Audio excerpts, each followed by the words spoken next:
The left wing is actually a warmongering movement. I don't think you understand that. They got us into Vietnam. It was the left. It was Kennedy that got us into Vietnam. It was a Republican who got us out of Vietnam. It was a Democrat who got us into World War II. It was a Democrat who got us into Korea. So make no mistake about it. The left has you bamboozled into believing they're an anti-war party. They're actually warmongers. Notice how they hated Iraq only because it was Bush's war, but they're silent when it comes to Obama's war in Afghanistan. Now, I'm not a Republican. I want you to understand that. I'm an American first, last, and always. But I want to know what we're doing in Afghanistan. We hear that the situation is deteriorating. We hear that Marines are dying every day, partly because of the U.S. strategy and the rules of engagement, where they're told to go over there and not shoot anybody until shot at. It's unbelievable to me. And now we hear that Admiral Mullen, the chairman of the Joint Chiefs of Staff, wants to combat Afghanistan's culture of poverty. Now, I didn't know that the U.S. Marines were dying to end poverty in Afghanistan. In fact, I think that's actually almost obscene to say that. But the fact of the matter is, we're not supposed to be launching a new deal in Afghanistan. We don't have the money for it, nor do we have the moral imperative to do so. Moreover, there's never been a central government in Afghanistan. I have no idea why we're trying to build one now. And so, I ask you, should the U.S. leave Afghanistan? I'd like to hear your opinion. That's a very important question. We can also talk about the other topics that are in the news today, which is trickle-up poverty that is occurring under Barack Hussein Obama. The trickle-up poverty that I warned you about. We can talk about that. Where is Obama? Where is he? Where is Obama? I know he's at Camp David, and he's silent, and the media is talking about sports because his ratings have plummeted. They've tanked. The more America has seen of this man and his fanatical obsession with turning us into a socialist republic, the less they like of him. And that is why he's hiding. That's the truth. Why are we in Afghanistan? Why are we supporting a corrupt dictator in Afghanistan? That's one of the questions. I don't have an answer for that. Tell me, do you have an answer for that? It's all about the money. But why do liberals, like the mayors of liberal cities who claim to be anti-war, like any Newsom, why is he not marching in solidarity with the anti-war people against this war in Afghanistan? Why? Why is Mayor Bloomberg, not against this war in Afghanistan? Explain it to me. Because it's a Democrat war, and billions of dollars are flowing through the Democrat Party into the hands of contributors. That's why. So while the Republicans initially benefited from the war in Iraq, until eventually the Democrats screamed loud enough that they started getting the money, and then you heard nothing against the war in Iraq. Now we have a war in Afghanistan, and both parties again are feasting on it. Isn't that true? I don't know. I have no other answers for the question. Well, we could talk about other things. I'm not going to get stuck on this. It's the summertime week, the slowest news week in the year. It's so slow that even Wolf Blitzer of CNN has taken a vacation, and we're speculating where he might have gone. Everyone's off. Blitzer's gone. Leprechaun's gone. I think the wallbanger went to a gypsum factory to see how wallboard is made to brush up. I understand that the hemorrhoid with ears has gone to the Preparation H factory to investigate the manufacture of... No, seriously, where do you think a guy like Wolf Blitzer would go on a vacation? You know he's listening to radio and television. There's no way a guy like that... And where would a Lep go? Where would they go on vacation? I don't understand. I go on vacation. I can't be away from the news. You can't shut the televisions and radios off. Let's talk amongst ourselves because I'm not on vacation. I'm Michael Savage, and we're talking about the war and why we're in this war and why the Democrats have nothing to say about it. Sacramento, Jim, you're up. Go ahead, please. Yeah, Michael, I agree with most of what you always say. I've listened to your show for a long time. But, I mean, Obama inherited this war. And I think the Democrats are still... Wait a minute. Everybody knows this is Obama's war. It was his war to end when he became president. He had a clean slate. He said he would end all wars. He lied. He lied about Iraq and he lied about Afghanistan. You know, you can only blame Bush for so much. You know, Obama inherited $1 trillion deficit. That is true, Jim. We agree on that, I'm sure, correct? Well, yeah, but he also inherited this war. Wait, hold it. Let's take it a step at a time. Obama inherited a $1 trillion deficit from Bush.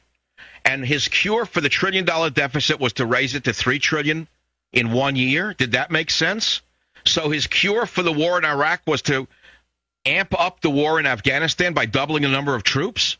Well, that's what all the people wanted. The senators wanted that, so that was his first step. But I think ultimately... Well, wait a minute. He's the commander-in-chief. What do you mean they wanted? He ran on a strict left-wing anti-war platform, and yet he has not only not withdrawn our troops from Afghanistan, but he's about doubled the number of troops there. But the bigger question, Jim, is why are we there? What are we fighting for in Afghanistan? Do you have any idea why men are dying and losing their legs? Those decisions. When I say that we... But Jim, hold it. Why are the Marines in Afghanistan? What is their objective? To get them finally out of there, but they can't just drop what we've been doing. Wait, to get what out of there? Our people. What do you mean our people? What people? Sit there for years trying to help these people and then just drop everything and go. You can't just drop everything and go. Why not? Well, because that would... Why not? We dropped everything and ran out of Vietnam because of you liberals. Why can't we drop everything and run out of Afghanistan? We left Vietnam and 1 million people were slaughtered by your friends, the communists. 1 million Democratic people in Vietnam were slaughtered once the Americans were forced to leave because of Walter Cronkite and people like you. Why can't we leave Afghanistan? Michael, again, I agree with a lot you say, but when you have a point that you can't fight, you always just change the subject. Well, no, I am fighting the point because you're making no sense. You can't call this Bush's war. It was. Who started it? It wasn't Obama that started it. Al-Qaeda started it. Well, exactly. And who stepped up at that point and said, okay, let's do something? It wasn't Obama. But you're not making any sense. Are you arguing that we should be in Afghanistan? Is that what you're saying? I'm saying that we can't just drop everything and leave right now. And you're saying that Obama... Oh, wait a minute. Let's slow down. What is our objective in Afghanistan? Neither of us know, do we? That he's commander-in-chief right now. You're not answering me. What is our objective militarily in Afghanistan? What's the objective? You did not answer my question. Well, it's my show, not yours. You know, you can go yell at your children and put them on Ritalin if you want. You can't yell at me.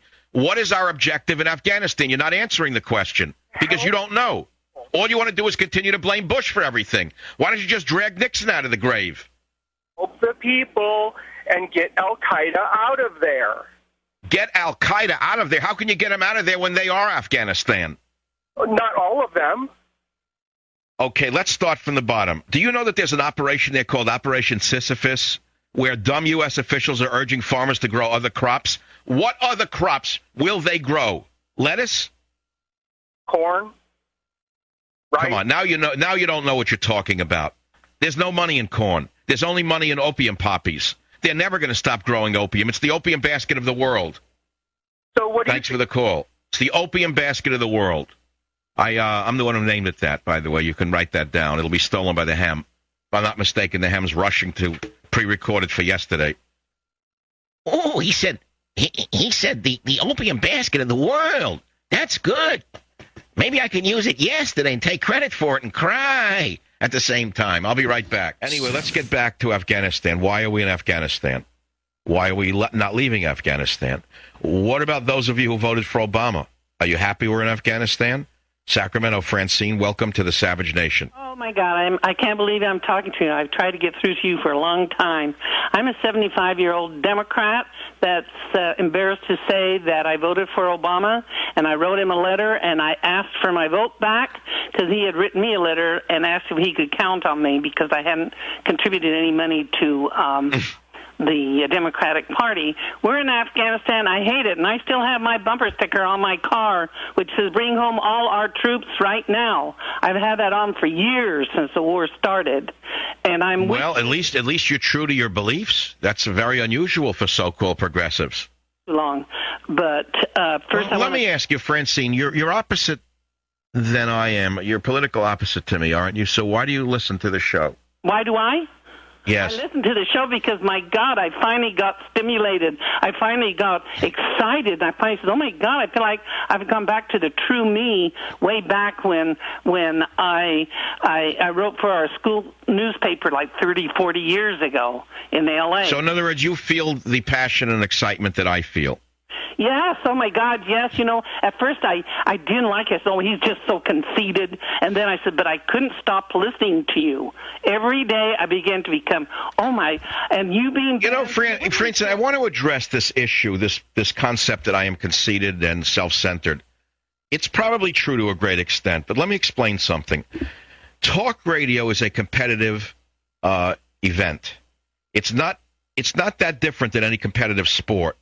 And anyone who goes out on the sports field has to be filled with themselves, conceited, positive that they're the winner, convinced that they're going to defeat the enemy, or they shouldn't go out there, they're going to get crushed. It's the same in talk radio. And anybody who goes out there and plays like nice guy, they never got anywhere. I want to tell you right now, Francine, you got to go out there ready to do battle. That's what this is all about. This is a combat sport. And so, sure, if I come across as arrogant, it's because I have to be in order to get up here every day and face people who are going to try to undermine me in various ways.